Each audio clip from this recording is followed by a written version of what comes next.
Hello, everyone. My name is Nina Morgan. We are in preparation for our live stream for updates on the North Side 35th Avenue Superfund Site. If you hear folks talking in the background, that's because we're still getting our tech together. So just hang tight for a few minutes if you're watching, and we'll get the panel started shortly.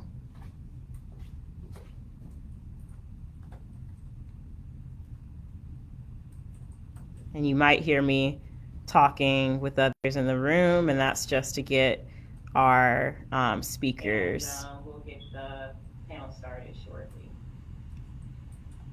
And you might hear me talking with others in the room, and that's just to get our speakers.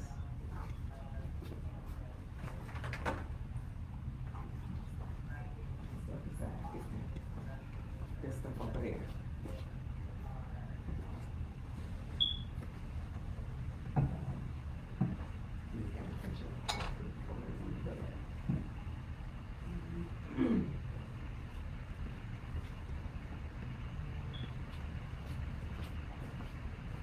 Do you see where it's asking for other streaming?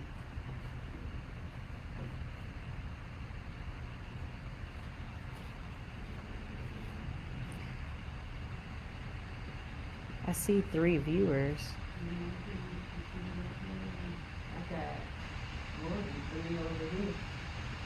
Okay. Somebody shared it.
Because it's not popping up on mine? What is not popping up for her? She should be able to see that you don't know, so she can bring you live. So, cause I just move my body to a chair all the way. So it won't be on my Facebook page?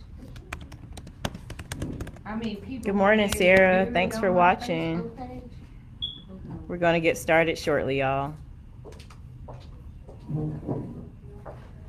We're just getting our tech together. Good morning, Sarah. Thanks for watching. We're going to get started shortly, y'all. We're just getting our tech together.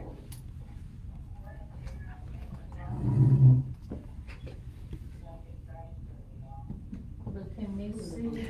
I think if y'all, the 3 of y'all just sat behind this table, that'll be fine. Yeah, and I'll move this.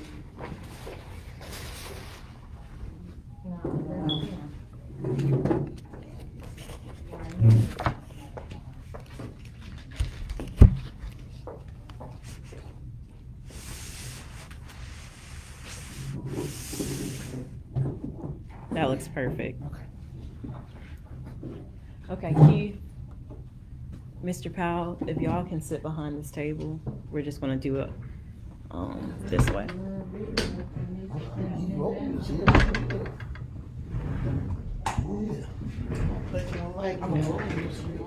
I'm just gonna move down on the corner. We are live. We are live.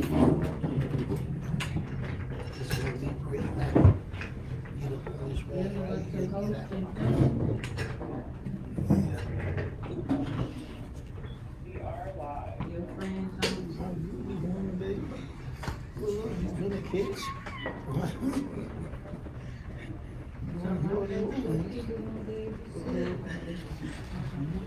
Thank you, Ms. Bellamy. I'll show you how to. Uh-huh.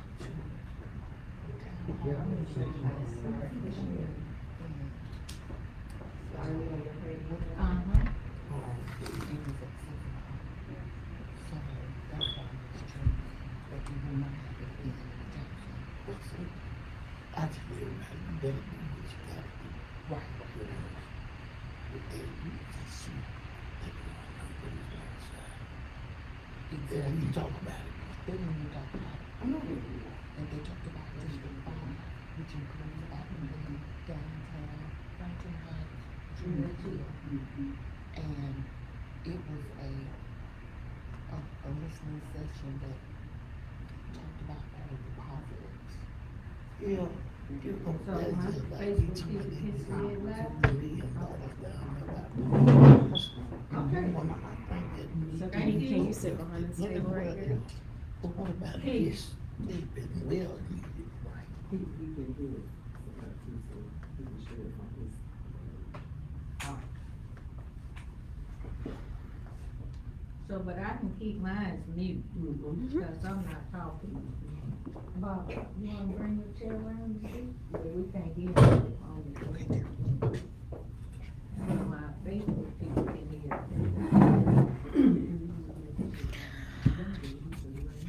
Are y'all ready? I'm talking about my Facebook. Okay. Okay. All right, y'all, we're gonna get started. Okay. Okay. All right. Good morning, everyone. My name is Nina Morgan, and let me scoot over so you can see me a little bit better. Let me just- See all y'all. Okay. So I am a movement organizing fellow with an Atlanta-based organization called Project South, and a volunteer with PANIC, which stands for People Against Neighborhood Industrial Contamination. And I'll just be serving as the moderator for this live stream. So I'm going to scoot back, but you'll hear the sound of my voice asking our three amazing speakers this morning questions, and that's the role that I'll be playing. But just to get us started, today we are gathered at New Beginnings United Methodist Church, hosting the live stream really with the purpose of updating members of the public on the status of the Northside 35th Avenue Superfund Site. And for those who might not be aware, the 35th Avenue Superfund Site is made up of three neighborhoods. The first being Fairmont, the second being Harriman Park, and the third being Collegeville. Along with our speakers, we do have other community leaders and residents in the room. So if you hear some talking in the background, that's what's happening. But articles and books could be written and have been actually written on the issues surrounding the Superfund site. But just here are some baseline key facts on the area for those who may be in the beginning stages of learning about what's going on. So first and foremost, in the summer of 2009, the EPA oversaw soil testing on the north side, including at Old Hudson School. So it's now 2024, so this has been a 15 years plus battle, right? And by the time the test results that the EPA took at Hudson came back, they show unacceptable levels of potentially toxic contamination. And yeah, by the time the test results came back, the old school had been demolished and a new $14.5 million Hudson School had been built. But since the site had been disturbed during the construction, the soil was tested again in August of 2010 and showed lesser but still unacceptable levels of contamination. And so ultimately, the EPA completed the soil cleanup at Hudson School in the summer of 2011. So that's 2009 to 2011 at the school. That same year in 2011, a CBS 42 documentary called Deadly Deception was aired, which Mr. Powell himself was featured on. And that prompted the EPA to conduct more testing and soil cleanup through the EPA Superfund program. So that testing was through that federal program, and the project is now known as the 35th Avenue Superfund Site. So that's how it came to be.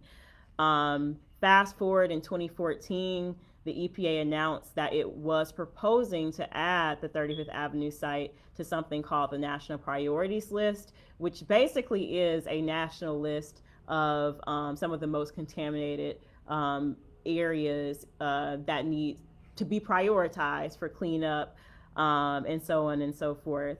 And that would bring in Superfund money to finance long-term remediation. Under the NPL, the EPA is also able to require what's called potentially responsible parties to help pay for the cleanup.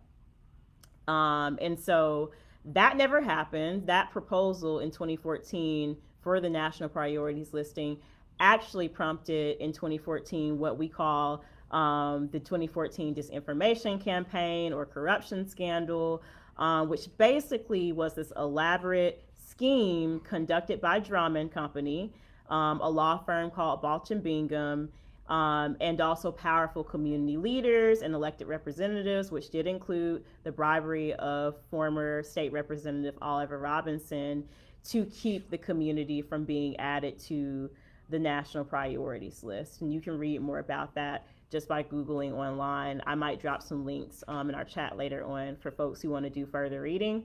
And finally, more recently, in August of 2021, after finding that Bluestone Coke, which is a facility that's kind of smack dab in the middle of the Superfund site, surrounded by all three neighborhoods, formerly known as ERP, formerly known as Walter Coke. It's been through several kind of, successions of ownership. So in 2021, that facility was found to be in rampant violation of air pollution rules, the Clean Air Act. And so our health department in Jefferson County denied that company's request to renew its permit to operate.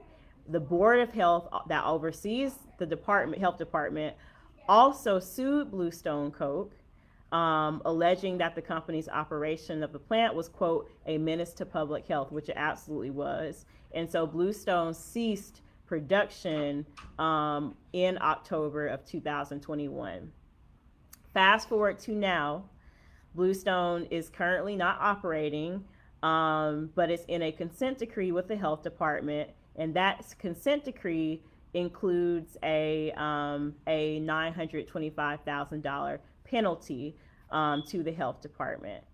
50% of that penalty amount will go into what's called and this is based off of the health department's press release on this issue. So 50% of that money, around a little over $400,000, is going to go into what they're calling a sustainable residential industrial buffer fund to be used in the community near the Bluestone Coke facility. Previously the fund was established at the health department by the Board of Health for, quote, the public health benefit of residential areas in close proximity to heavy industrial sites in the county, including the creation of buffer zones, green spaces, and other environmental improvement projects. The public is going to have the opportunity to weigh in this year on how that money should be spent through a public comment process. So there's going to be a public hearing a few months down the line. So joining us today, I'll stop there. Joining us today are three amazing speakers and community leaders. We first have Mr. Charlie Powell, who you see here, who is the president. You can wave, Mr. Powell, let him know. He is the president and founder of People Against Neighborhood Industrial Contamination, a nonprofit organization also known as PANIC for short. PANIC fights for just and equitable relocation and or compensation for residents who live within the three neighborhoods that make up the Superfund site. We're also joined by Ms. Marcia Forrest. She is taxpayer citizen, outspoken for a long time on pollution issues in the community. And then we have Keith Williams. You're a neighborhood president of Titusville, right? North Titusville. And Keith has also been very outspoken on issues surrounding the North Birmingham 35th Avenue site. So That said, for the remainder of the live stream, again, I'll act as moderator and ask these three leaders a few questions around the Superfund site, their concerns, what they hope to achieve, and then we will end close to a little bit after the hour. So my first question is, as it stands, and we can just go from Mr. Powell on down. As it stands, it's been 15 years since the EPA first conducted testing in 2009. What are overall your reflections about this fight for justice on the North Side? And from your perspective, what would make the community whole? What are your demands? Well, my demands has never changed. I don't see nothing that would help improve the community outside relocation. They've already rezoned it as light industrial. So you know what that means. Next, there'll be warehouses coming up there. And I really think that they will be up there in North Birmingham homes, because now they ain't fixing those projects. They running down. They were supposed to move them people and tear it down in 2019. But when Katrina came through here, they had to house some of them there. And so now Katrina done well built up and all of this here and gone. The project is still there, falling down. The roads, the main road come up through there, got not potholes, but holes there. The city is not fixing it. They ain't gonna fix your cars. It ain't safe to drive your car on the north side. Well, I've noticed the city is putting money everywhere but on that north side. So they ain't got no reason, from what I'm seeing, to do anything with the north side but let it fall down. You got stores in North Birmingham done closed. York's been there for 46 years. They finally closed. And there's nothing else there but Dollar General and Family Dollar. They putting them up everywhere and they being successful. But our neighborhood is going down, down, and deeper down. And I've been fighting this through 4 meals and got little and next to nothing done. So, Mr. Powell, what do you see, and then we'll go to Marcia, but what do you see as the solution? I know you said relocation, but could you talk a little bit more about why you want relocation? What do you think it should look like, that kind of thing? Well, the only thing would help it now is relocation. You mentioned about some money they giving in the neighborhood, what is $900,000. It's got to be used for environmental issues, but I don't know. I can't speak for Collegeville or Fairmont, but we don't need any trees up there in Fairmont. And I mentioned it at our last meeting, and I don't know was the secretary, the vice president of Fairmont didn't hear me right, because he kept saying we talking about different monies when everybody already know this here. They took $4,000 come from somewhere to put over there in Collegeville, but they put it in a flooded area, little bitty trees, and I keep saying the trees are dying, and what he keeps saying, well, that's got nothing to do with it. But it definitely don't. But in other words, if y'all hear me right, we don't want them trees over there.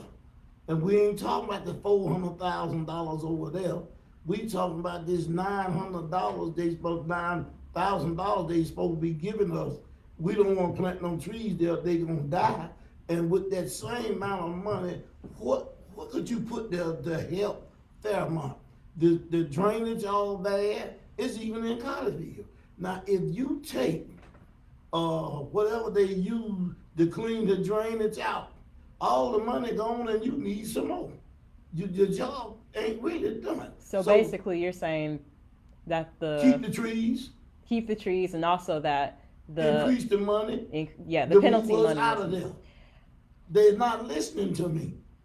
Ain't nothing they can do I think, to keep the people there. People's dying at great risk around their council. For instance, and I can show you the proof. I had 3 nephews to leave here with cancer. My wife had stage 4 cancer. She here through the grace of God. So now I've done this here for the last 12, 13 years off of my own money. Ain't nobody giving me nothing up until this year. And the money I got now, I got enough to really fight stronger and get stronger, because this here ain't gonna end until they leave. Now what the plant doing now is trying to figure out a way to get back started up. They slowly paying their bills and things. And I wanna mention this here, cause I almost forgot about that. How did the city and the health department let them folks operate without a permit? All that at the time. Now, how did they do that? Now, you know, I have a saying about that. Some of this milk ain't clean. Now, we've been trying to deal with them about this situation, but it's getting deeper than what the people think it is. So, you know, you're going over in the other neighborhoods, you're putting out a lot of money over there, and I'll be the first to admit that these neighborhoods really need to be cleaned up. But we, on the Superfund site, we ought to be first priority to that than you over there in Norwood getting a whole new facelift.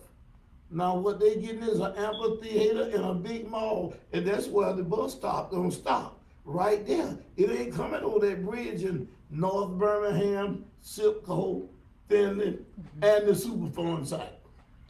We're going to move to Marcia, but just to add a little bit more clarity, when you hear Mr. Powell asking why the health department allowed them to, or why not just the health department, but generally speaking, why was Bluestone Coke allowed to operate without a permit?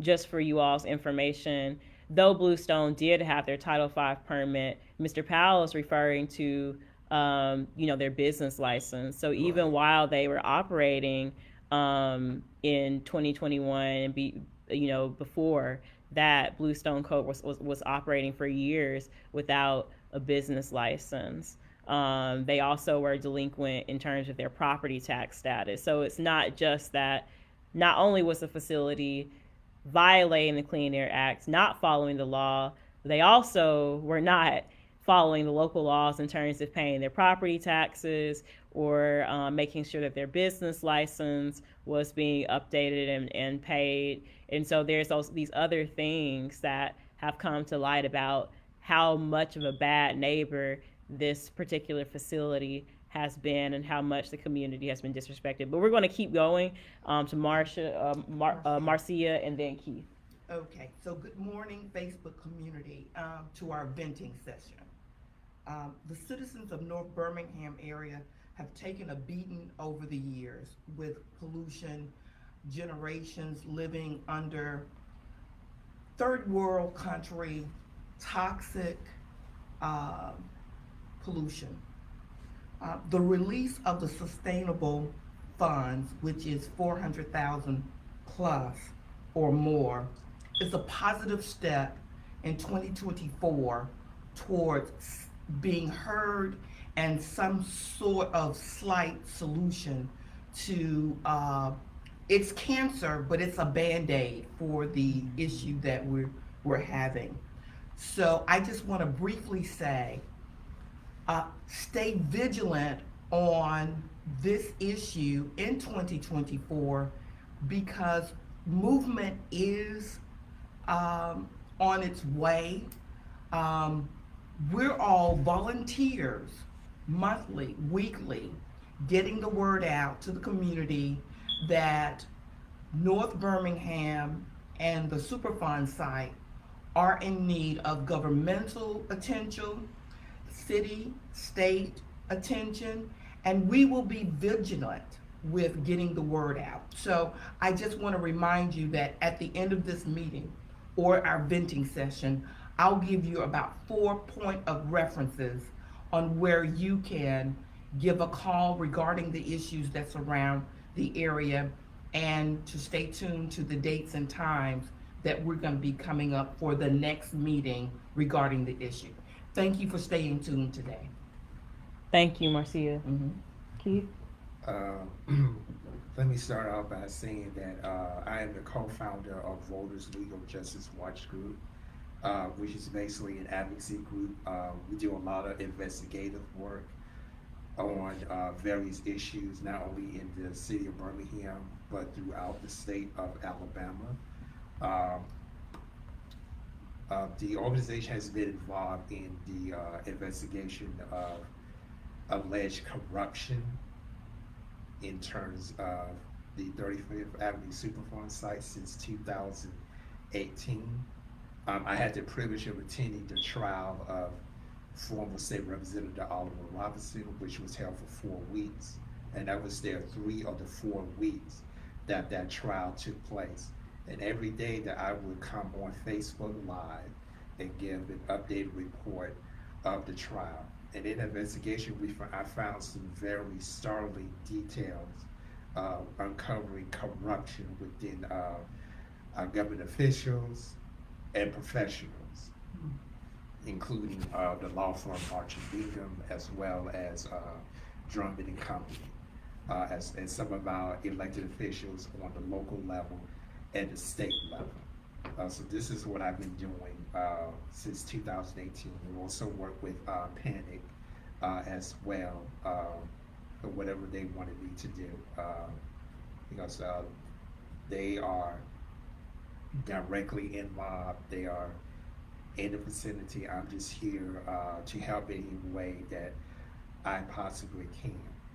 And so with that, I'd like to say this, that due to the circumstances that come before us, I stand with Panic to say that the people of North Birmingham needs to relocate, because in my opinion, it would take millions of dollars to rebuild a community that has been neglected for so long that it's almost become impossible for it to happen. There has been a lot of instances where money and resources has been promised to the community, but it has been deflected to other areas in the city of Birmingham, leaving the people of North Birmingham to basically fend for themselves. And that is unacceptable. Not only our local leadership has been involved in this corruption, but also the state has been involved in this corruption as well. For example, and I believe it was either 2016, 17, or 18, the Alabama State Legislature proposed a Senate resolution that was partially responsible for blocking resources from the federal government to make the 35th Avenue Superfund Site on the national priority list. This was actually testified during the hearing in the summer of 2018. And that was kind of really startling. You might want to do some research on that. It's a Senate resolution that was passed by the Alabama State Legislature concerning their opinion on whether or not the 35th Avenue Superfund Site should be part of the national priority list. And it was alleged that the state legislature conspired with ADEM, which is the Alabama Department of Environmental Management, to block the measure that will allow the Superfund Site to be on the national priority list. Also, in the last couple of years, Birmingham Mayor Randall Woodfin had petitioned, or it was alleged that he has petitioned the Environmental Protection Agency to place the 35th Avenue Superfund Site on the national priority list. We have not heard anything from that. It's 2024. We have not heard any updates on that as well. This is, of course, an ongoing investigation. There are new things that have turned up, as you have mentioned, with the situation where Bluestone Co. has been operating for the past 2 years without the proper credentials from the city of Birmingham and Jefferson County that allowed it to continue operating despite not even having their credentials in order. This is pure negligence and it's unacceptable.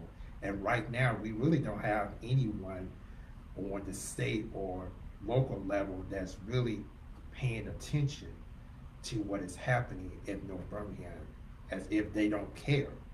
And they just basically just sitting there allowing people to die. That's basically what it is. And so the solution in conclusion would be that the people basically need to move. They need to move. I believe, in my opinion, that the damage is so severe that no amount of money would make things right. And so the only solution that is possible is for the people to relocate. Thank you, Keith. So, given everything that you all have said, and we're going to wrap up soon, but I do want to ask about this $400,000. Just to hear you all's thoughts on what you as a community leader, as an ally, as a member of the community, folks who have experience. What do you think, from your personal opinion, should be done with that money? We know that it's not enough. We've stated that it's not enough. But do you have any ideas, aside from planting trees, and we'll start with you, Mr. Powell, about potentially what that money could be used for within the Superfund site? Okay. Well, or maybe what have you heard from neighbors or others? Well, the meeting that we had Thursday was supposed to ask the public or the people that live there, what do they want to do with their money, because this is not our money. And we had a low turnout, and I thought we would have had a bigger turnout to talk about the money, what should we do with it. And the few that was there says they think that they should move. And they wasn't even thinking about the trees. So now that you mention it, and we won't talk about the trees no more, I think we need about 30 million plus to get them people out there. And when I said 30 million plus, I mean, I heard one of the council members a few years ago back says, 30 million, gosh, that's a lot of money. It ain't that many people in those three neighborhoods. They're not, but 30 million, when you said 30 million, you gotta look at the value of them people's home and where you gotta put them at and all of this here. And not only that, now you cleaning out 3 communities and they got nice churches in them. Now, with the people's gone and the churches just sitting there, some people got big mortgages on them churches. So what do you do then? 30 million plus. And maybe they already seeing this and don't want to get us out of here, but the quicker they put the White Houses there to make them some money, then we can leave out of here. Look at these neighborhoods, our surrounding neighborhoods, where all of our elected officials are now on the council. They're building up out there good. Look at Norwood and Eastlake. They put 3 brand new houses up right by my office. Mm-hmm. And my office, it been skyrocket of potential sale. I've been getting all kind of people wanting me to sell it. But right now, I need it as an office because I don't get no funding from the state, city, or the government to help me. I just got some funding this year, which enabled me to do a lot of more things that we could do. And actually, we here today because we need help out of the community. Because look like our officials ain't gonna do it. We gotta take to the street. So that 400,000 you talking about, is just a slap off the wrist or the back. So- It's unacceptable. So would you say that as of right now, not to speak for the future, but as of right now, Panic's position is strictly relocation. Panic doesn't really have a formal position on how that money should be spent. No, I think the peoples need to talk about what they want to spend their money. This not Panic money. That's right. Those are the people's money. And I said that over and over again. Now I'll say this again. The peoples need to see what they want to spend their money at. But you look in them neighborhoods, you can virtually see, well, they might want to try it again, put trees here, but the only way, if they put some trees in Fairmont, it'll have to be over there at the defunct Reagan School. So now, what purpose would it serve over there? We don't need no trees over there. We need relocation. Put some money with that money and get my peoples out of here. You all heard it first from Mr. Powell on what Panic's position is. But I'll say welcome to everyone who's joining. If you have joined a little bit late, we're featuring 3 speakers, either from the community or who are community advocates and leaders who have been outspoken on the North Side 35th Avenue Superfund Site issue. And the question really at hand right now that Mr. Powell was asking is how should a little bit over $400,000 from the consent decree that Bluestone Coke entered in with the health department and GASP, how should those funds, half of which are going to benefit the community, be spent? And you just heard Mr. Powell's answer. So then we'll go to Marcia. So, 400,000 or more is a limited amount of money for 3 densely populated neighborhoods, which would be Collegeville, Fairmont, and Harriman Park. So I'm thinking monitors per household will give you your individual toxicity level, so you'll understand, hey, I'm not breathing right, I have the headaches. You can correlate from the monitoring system versus how you feel, which equals, hey, let's let the health department know what's going on, and continues to go on. So monitoring per household would be my right. Air monitors. Thank you. Mm-hmm. Keith, what are your thoughts? Again, I stand with Patty to push for relocation. As I said earlier, no amount of money will be able to fix. No amount of money will be able to fix their problems that have existed since the 1930s. And so relocation is the only solution. Pay people for their fair market value of their property, as well as pain and suffering, because there's definitely been a lot of pain and suffering. And guess what? Those companies that are operating or not supposed to be operating, that is causing the pollution, that's allowing people to be sick and dying, they should be responsible for getting these people out of the area. They should be responsible for relocating. And it's also, the city should also be partially responsible for that as well, because most of the area resides in the city of Birmingham, so they should have a responsibility as well. And it is funny that everybody is pointing the blame at each other instead of looking in the mirror and saying, what have I done wrong? That's what's been happening since I've been involved, since 2018. Well, I'm quite sure that that's been happening way before 2018, that everybody is playing the blame game instead of looking in the mirror and saying, what have I done to contribute to this problem? And so until they get to that realization, which probably they won't, we basically have to take matters into our own hands. Thank you. Okay, so we're going to wrap up pretty soon here with the final question, which is really simply, how can people take action? How can people support panic? How can people support the community?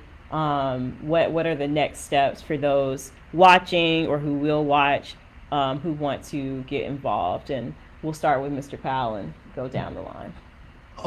I think getting all the neighborhoods together collectively to get this matter done. Panic can't do it alone, and none of their allies can do it with me. This is a people thing. Now, discrimination comes in all fashion, different, and form. And this is one of the worst ones I've ever seen.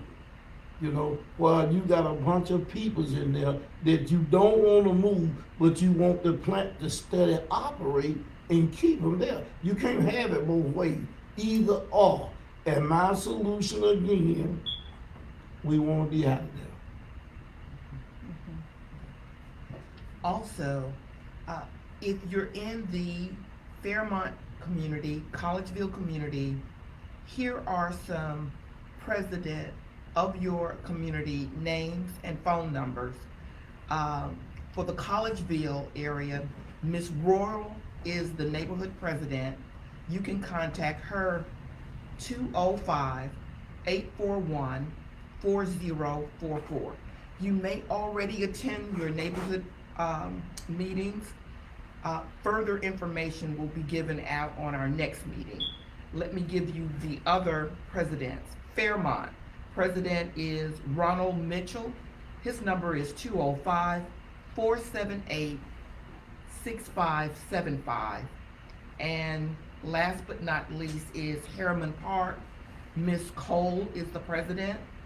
Her number is 205-841-7578. So here are some reference points on getting you on board on what's going on. Oh, and the last one, JT Moore is the member of the city council, and he's the on the public safety committee. So he as well is integral in our advancement. Let me give you his number, and that's JT Moore. His number is 205-254-2464. And these numbers and names are to only give you the opening door on how you can get the dialogue started. But we will want you to stay tuned to the panic page for the next meeting, which will be in about the next 3 or 4 weeks. Mm-hmm. So please stay tuned. And thank you for even coming out to listen to us. Yes. Thank you. Okay. Number one, as it's already been stated, stay tuned for further updates on the Panic Facebook page. There are lots of information dealing with that, including what's happening in North Birmingham, any type of meetings or direct action. That's the first place that you would go, is the Panic Facebook page. Second of all, if you live in the North Birmingham area, your city councilor is JT Moore. I encourage you to email him and call him, put some pressure on him, hold him accountable, and hold the rest of the city council accountable as well, especially the public safety committee, which supposedly be an integral part of what's been happening, but they have been lackadaisical in dealing with this issue. So you need to put pressure on your city councilor person, which is JT Moore, as well as the public safety committee. Number 3, we will continue to have these type of discussions and other related activities. So stay tuned to the Panic page, as well as the Voters Legal Justice Watch Group Facebook page. We will give you more information as to what will be happening in the future. And then finally, we also need to put some pressure on the 3 neighborhood officers, neighborhood associations that were just mentioned by my colleague to the right of me. They need to be involved just as much as the people of those 3 neighborhoods need to be involved. We will the talking with other individuals to come aboard. This become bigger than us, and we cannot do it by ourselves. We need your help. If you live in North Birmingham and you would like to get involved, please contact Mr. Charlie Powell or Ms. Linda Bellamy, and they will get you plugged in. They will keep you updated what you need to know. They will inform you of anything, any future events that is happening. And finally, Voters Legal Justice Watch Group will continue to work with Panic and related individuals and organizations as an ally. Because listen, let me tell you, if it can happen in North Birmingham, it can happen in your community. And just because you do not live in North Birmingham, don't throw your hand up and say, oh, I don't care. Because it can very well happen where you live. So if we can stop it here in North Birmingham, perhaps we can make a greater impact in the city of Birmingham as a whole. Amen.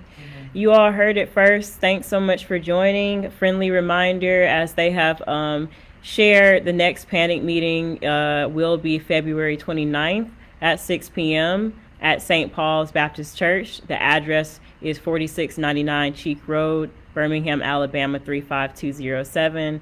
Panic meets every month on the last Thursday of the month. So please join and also donate. Like Mr. Powell said, you know, Panic is a small grassroots organization. It does not take any money from Alabama Power, the powers that be, corporate powers that be. And so Mr. Powell needs your support. And so you can donate to Panic's Cash App by typing in, you know, the $ Panic in all caps, BHAM with the capital B, and that will allow you to donate to Panic. I will share the Cash App information in the chat.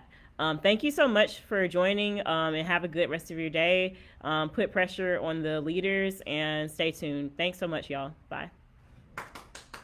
Okay. I think that was well done.